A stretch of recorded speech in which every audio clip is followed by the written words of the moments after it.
අපි දැන් ඇවිල්ලා තියෙන්නේ මහාවයේ තියෙන උණුදිය උල්පත් බලන්න.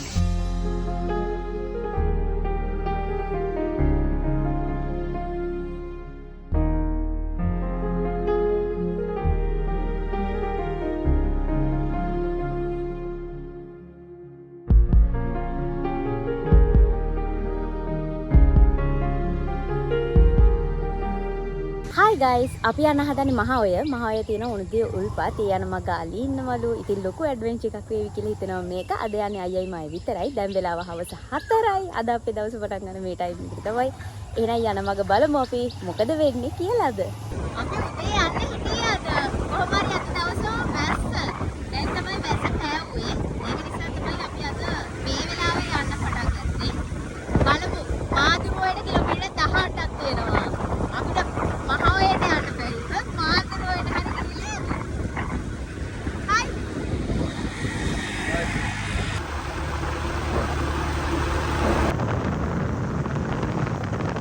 අපි යන්නේ මේ පාරේ. මෙතනින් එහාට අර පැත්තට දීලා තියෙනවා මාදුරුව ජාතික වනෝද්‍යානයට. ජාතික උද්‍යානයට.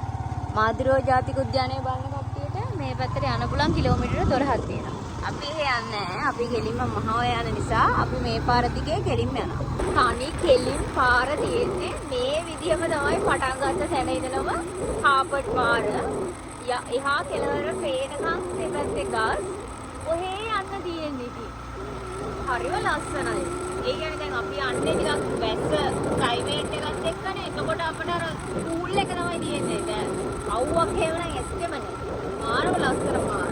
මේ පේන්නේ වලට දානිගල කලින් පාර අයියා නම් ගිහිල්ලා වීඩියෝ එකක් දාලා තිබ්බා.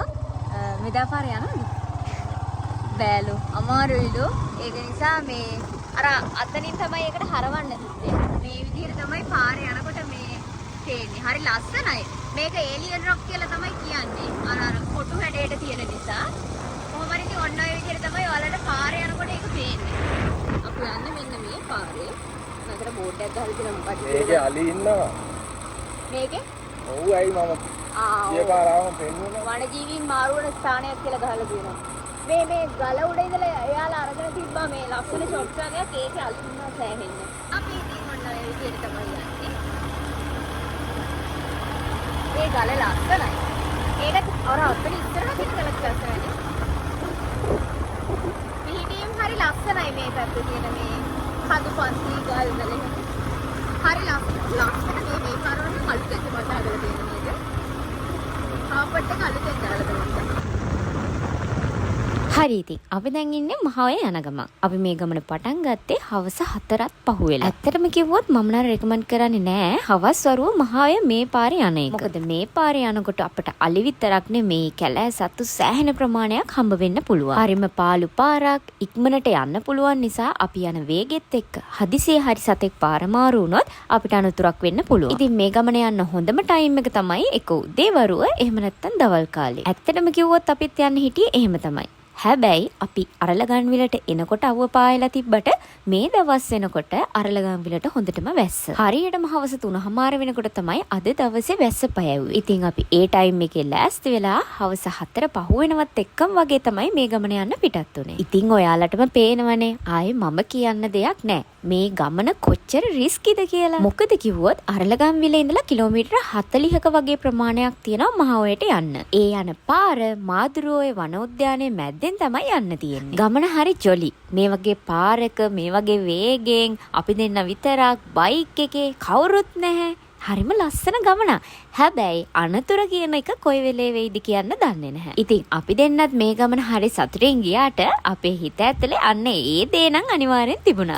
කොහොම හරි විනාඩි 40කටත් වඩා අඩු කාලයකදී අපි මහාවයට ආවා. ඉතින් උණුදිය උල්පත් වලට යන්න තියෙන තැන බෝඩ් එකක් ගහලා තියෙනවා හොයාගන්න හරිම ලේසි. ඒ පාරට හැරෙවුවහම කෙලින්ම ගිහිල්ලා අපි වැටෙන්නේ උණුදිය උල්පත් බලන්න එන තැන තියෙන පාකින් එකට. අපි දැන් ඇවිල්ලා තියෙන උණුදිය උල්පත් තියෙන තැනට. අපි කිලෝමීටර 40ක් විතර ආවා. ටක් ගාලා යන්න ඕනේ.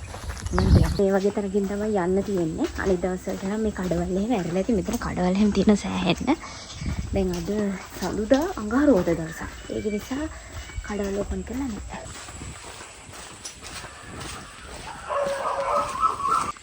ටිකට් ප්‍රයිස් ඔක්කොම මෙතන දාලා තියෙනවා. ඔයාලා එනවා නම් මේක තමයි ගෙවාගෙන මෙතනින් තමයි එන්ට්‍රන්ස් එක තියෙන්නේ. මෙන්න මේ විදිහට තමයි මේ ලොකේෂන් එක තියෙන්නේ. මෙතන තියෙනවා 1 2 3 4 5 6 7 8 9ක්. මේ බුබුලු එනවා මේ. බලමු දැල්ලලා. අම්මා පිච්චෙනවා. උණුම උණුයි අපිට මෙහෙම ඉන්නකොට තේරෙනවා අර මේ හුමාලේ වගේ උඩට එනවා. මේක රස්නෙම රස්නේ. මෙතන තමයි මහවයට ආවහම උල්දිය උල්පත් බලන්න තියෙන්නේ. මෙතන මේ විදිහට තමයි ලොකේෂන් එක තියෙන්නේ.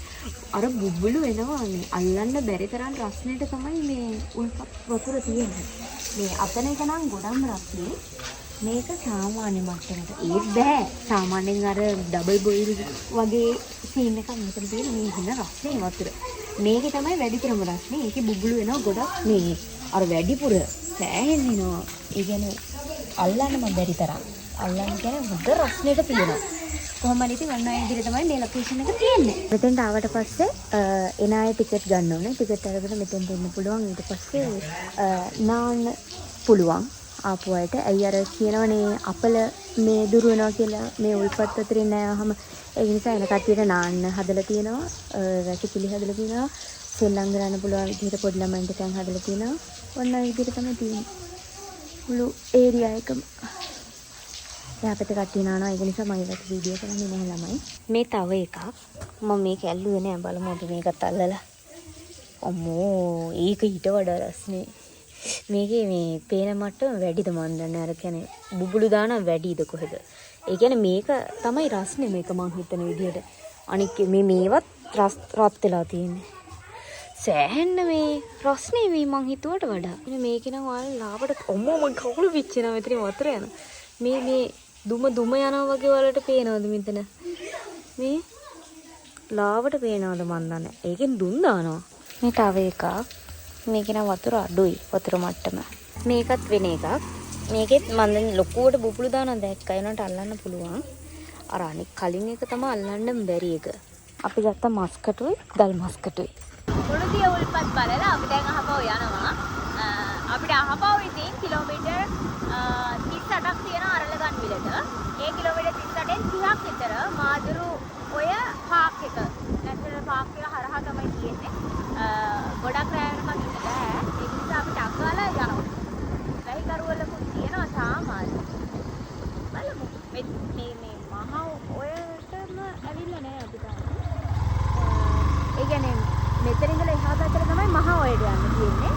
මහා ඔයට යන්න කලින් තමයි හරවල උණුදිය උල්පත් බලන්න යන්න තියෙන්නේ. එතන අද සෙනග නෑ. මේ ටයිම් එකට අපි ආවොත් හොඳට බලලා යන්න පුළුවන්. මෙතන ඉඳලා තමයි මාදුරුව මොකද්ද පාක් එකට ඇතුල් වෙන්නේ. මෙතන ඉඳලා කිලෝමීටර් 25කට වඩා අපි මේ කැලෑව ඇතුලේ තමයි මේ පාර හදලා තියෙන්නේ. එතකොට මේ කැලෑව ඇතුලේ තමයි අපි ඒ කිලෝමීටර් 25 යන්න ඕනේ. අපි කොහොම හරි හවස 5 වෙනකොට අහපව් වෙන්න පිටත් වුණා. උණුදිය උල්පත් බලන්න අයියා මට දුන්නේ විනාඩි 10යි. ඉතින් මං හිතනවා මං ඒ විනාඩි 10 ඇතුළත ඔයාලට දැනගන්න ඕනේ කරුණු ටික ඔක්කොම කියන්න ඇති කියලා. අපේ වෙලාව කොච්චර හොඳයිද කියලා කිව්වොත් අපි යන පිටත් වෙච්ච වෙලේ ඉඳන් අපිත් එක්කම යන්න අපිට බයික් දෙකක් හම්බුණා. තනියෙන් යනවට වඩා කවුරු හරි එක්ක යනවා කියලා දැනෙනකොට අපේ බය චුට්ටක් අඩු වෙලා තිබුණේ. ඔයාලට අර අපේ පිටිපස්සෙන් පේන අර හෙනනේගල නේද? හනනේගල හරි හෙනනේගල කියලා. හරි අතන ගහලා තිබ්බා. ඒක හයික් කරන්න පුළුවන්. යන අය ඇති ඉතින්. දැන් අපි මේ වගේ ටයිම් එකකට ඇවිල්ලා හයික් එකක් ගිහලා යන්න අපිට කොහොමද ටයිම් නැහැ. එනට හැබැයි ඒකට නැග්ගාම මේ මම හිතන්නේ මේ මුළු මාදුරුවය මේ පාක් එකම පේන ඇති ලස්සනට. කවුරු හරි මේ පැත්තට එන කෙනෙක් ඉන්නා නම් ඒකටත් ගිහලා යන්න. ඒක හයික් එකක් නැත්නම් මම හිතන්නේ. ඇත්තටම කිව්වොත් මේ ගමන පිටත් වෙද්දි මම හිතුවා අපිට අලි දෙතුන් දෙනෙක් බලා ගන්න පුළුවන් වෙයි කියලා. මේක අපේ වාසනාවද අවාසනාවද මන්ද පාරට එක අලියෙක්වත් ඇවිල්ලා හිටියේ නෑ හැබැයි. බයික් එක නවත්තලා බලන්න බැරි නිසා බයික් එකේ ඉඳගෙන වීඩියෝ කරා. මම නැගිටගෙන යන ගමන් වීඩියෝ කරා. ඒත් මට අලියෙක් කැප්චර් කරගන්න හරි අමාරු වුණා. අන්තිමට කොහොම හරි අයියා අලි 7 දෙනෙක් විතර දැකලා තිබුණා. හැබැයි මම වීඩියෝ කවුන්ට් කරනකොට අපි එතනින් ගිහින් ඉවරයි.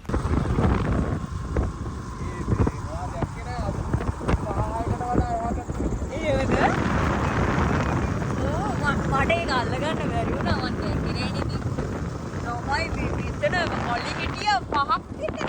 දැන් අර වීඩියෝ එකට ගන්න බැරි වුණානේ. මේ ගමන කොච්චර භයානක වුණා යන්න තියෙන පාර කොච්චර පාළු වුණා මහ ඔයට ගිහිල්ලා ඇවිල්ලා මේ වීඩියෝ එක කම්ප්ලීට් කරගන්න තිබුණේ මට පුදුම උනන්දුවක්. ඉතින් ඔන්න දැන් ඒ වැඩෙත් හරි. මොකද මේ ගේට්ටුව පහ වුණා කියලා කියන්නේ අපි මාදුරුව ඔය වන උද්‍යානයෙන් එළියට ඇවිල්ලා කියන එක. අවදානම තාම තියෙනවා. හැබැයි ඒක 150ක් බඩු වෙලා කියලා දැන් අපි දන්නවා. ඒ වනාන්තරේ කොච්චර ලොකුද කිව්වොත් ඒකේ අනිවාර්යෙන් අලි ඉන්නව ලබයි 100කට 200කට එහා නවත්තලා අපිට බලන්න විදියකුත් නැහැ. මේ මොකද කියන්න බෑනේ දැන් අපි ආවේ එහෙම පහට. ඒතකොට ඒ ටයිම් එකේ යාලා පාරට එන කට්ටියනේ. ඒක නිසා අපි නවත්තන්න ගියෙත් නෑ. අපිත් එක්කම බයික් දෙකක් ආවා. අපිත් ඒ බයික් දෙකත් එක්කම පැරලල් ආවා. දැන් කොහමද අපි ඉතින් එළියට ඇවිල්ලා තියෙන්නේ. සන්සෙට් එක අර පැත්තෙන් තියෙනවා. හරි ෂෝක් ඉතින් අපිට ඇත්තටම අරහම්පිච්ච අලි ටික විතරයි නේද? අලි කියන්නේ ඊට වඩා අපි දැක්කේ අපි හිතුවේ මේ නැත්ද එහෙම එකපාරක් ගියා කියලා කිව්වා. එතකොට අලි තියාගෙන පාරේ හිටියා කියලා කිව්වා. අපි ඒක පාර දෙපැත්තේ දෙන්නෙක්වත් ඉඳීද නැහැ කියලා බලන්න. හිටියේ නැහැ කොහොම හරි. ඔය විදිහට තමයි ඉතින් මේ පාරේ තව ඉතින් අපි යන්න ඕනේ.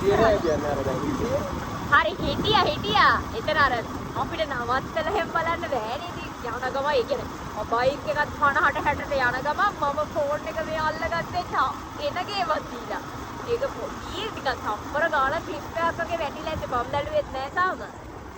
මේ අපිට කොහොම හරි හම්බුනා විතර දැන් මේ හරි එහෙම කඩ හැම තියෙනවා ඉතින්. දෙපැත්තේ අර මේ පොඩි කඩ හදලා ඒ කියන්නේ යන අයට හැබැයි අපි බස් දැක්කේ නැහැ. නේවි එකේ නෑ එයා ෆෝස් එකේ බස් එකක් ගියා. ඒ ඇරෙන්න මේ පාරේ යන බස් එකක් නම් දැක්කේ නැහැ. බයික් තමයි ගියේ. බයික් 4-5ක් යනවා දැක්කා. ඒ ඇරෙන්න මේ කවුරුත් නැහැ ඉතින්. අනේ එහෙම පොඩි පාළු ගතියක් තියෙනවා. එහෙම ඇරෙන්න ඉතින් ෂේප් මහ ඔයට යන්න ගෙදරින් හවස 4ට පිටත් වෙච්ච අපි විනාඩි 10ක් ඇතුළත උණු තිය උල්පතුත් බලලා එන ගමන් අලිත් බලලා පාරේ සුන්දරත්වයත් විඳගෙන හරියටම පැයයි විනාඩි 40ක් ඇතුළත ඒ කියන්නේ 5:40 වෙනකොට අපි ගෙදරත් ආවා. අපි යනවා නවලගේ ගෙවල් ළඟ තියෙන ගල්තලාවකට. නාලා කාලා හැම හවස් වරුවට වෙන්න වගේ තමයි තෙන්ට යන්නේ. කොහොමත් මෙහි හවසට තමයි ලස්සන. ඒ කියන්නේ අර දවල්ේ ඉරව්ව හැම තියෙන නිසා ටිකක් අමාරුයි එළියට බහින්න. ඒ නිසා හවස් වරුවට තමයි ලස්සන. ෆෝන් එකේ බැටරිත් නැහැ. මම මේ යන්නේ හිටපු ගමනකුත් නෙමෙයි මම මේ යන්නේ. ඒක නිසා පවර් බෑග් එකක් ගහගෙන මමත් යනවා යාලා පස්සෙන්. හරි ලස්සනයි. ඒ වලට පේන්නේ නැති පිටිපස්ස. හරි ලස්සනයි. කැලෑව වගේ තියෙනවා ඉතින්. මේන් රෝඩ් එක අර අතනින් යනවා. ගල්තලාවක් තියෙනවා. මෙතෙන්ට හවසට කියන ගොඩාක් හවසට තමයි ලස්සන. ඊටත් වඩා රැට ලස්සනයිලු. මොකද ගල්තලාවක් නේ. එතකොට අර ගස් කොළන් නැහැ, තරු හැම පේන. මේ ඊයේ තාවා අයයි මේ නව්වයි මම ආවේ නැහැ රැහැ නිසා. කොහොමද මං ඉතින් හවසට යන්න එතෙන්ට බලන්න කොහොමද කියලා අපි බලමු ඉතින්. මාත් ආසාවෙන් හිටියේ මෙතෙන්ට එන්න. ගිහිල්ලා බලමු. ලස්සන සන්සෙට් එකක් තියෙනවා. ඔයාලට පේනවා ඇති ඉර මාරම ලස්සනයි. මම මේ ඉර බෝලේ වගේ තියෙන තැනකට ඔයාලට පෙන්නන්න එක්ක යන්න හදන්නේ. ඔර මාර ලස්සනයි ගිනි බෝලයක් වගේ අතන. පට්ටම ගතියනේ. ඒ ඇස්සේ අයියා අතන ෂූට් එකක් කරනවා. නව්වත් එක්ක එකතු වෙලා මතක මන්දිර තනා කරනවා. සම්පූර්ණ වීඩියෝ ප්‍රොඩක්ෂන් එකක් එළියට දානවා. දැන් මේ සම්පූර්ණ මේ ගල්තලාවේ ඉන්න ඕනේ එයා විතරලු. මේ ලස්සන view එකේ ඉන්න ඕනේ එයා විතරලු. ඒක නිසා මේ නව්ව යනවා අර පැත්තට. මටත් ඉතින් ගල්තලාවෙන් පිටට යන්න වෙනවා. මාත් දුවනවා බයි. පෙන්න මේ විදිහට තමයි ලස්සන view එක මේ ගල්තලාවට පෙන්නේ. අර පැත්තෙන් සන්සෙට් එකක් තියෙනවා ලස්සන. මේ පැත්තෙන් ලස්සන view එකක් තියෙනවා. අපිට වටේම තියෙන ගල්තලාව. රෑ වෙනකොට තවත් ලස්සන ඇති. මට ඇත්තටම වීඩියෝ කරගන්න අමතකුණා සන්සෙට් එක. සන්සෙට් එක ඔයාලා දකින්න ඇති. හැබැයි මේ ඒක උඩ තියෙද්දිම ඉඳන් මම ගන්න හැදේ ටයිම් ලැප් එකක් දාලා. කමන්නේ අපි තව දවස් දෙක තුනක් මෙහි ඉන්න නිසා ඔයාලට සමහරට ආපහු මෙතෙන්ට එන්න මට ගන්න පුළුවන් වෙයි. මම ඇත්තටම මේක දිහා බලන් ඉඳලා මට වීඩියෝ කරගන්න අමතකුණා. ඒ කියන්නේ ඒකට සම වැදිලා වගේ නිකන් කා වැදිලා වගේ හිටියා. ඒක නිසා මට ලස්සන වීඩියෝ එකක් ගන්න බැරි වුණා. කමන්නේ නැහැ. අපි ඉස්සරහ වීඩියෝ එකකදී ඒකක් ආයෙ දාලා පෙන්නන්න. දැන් මාත් ආව ඕන්න මේ පැත්තට අයියව තනියෙන් පේන්න ඕනේ නිසා. ප්‍රොඩක්ෂන් එක බලා ගන්න පුළුවන්. කෝකේද දාන්නේ? ඒක මගේ එකේ දාන්න. නව්වා X නව්ව 4X එකේ ප්‍රොඩක්ෂන් මැනේජර් නෑ ප්‍රොඩක්ෂන් මැනේජර් නෙමේ කවුද එතකොට ඔයා ප්‍රොඩියුසර්ද ඩිරෙක්ටර් ඔක්කොම ජස්ට් රීල් එකක් අල්ලු ගහන්නේ නව්ව 4X මොනවාද Instagram TikTok Facebook වල ඔයාලට බලා ගන්න පුළුවන් මෙතන වෙච්ච සීන් කෝන් එක මොකද්ද කියලා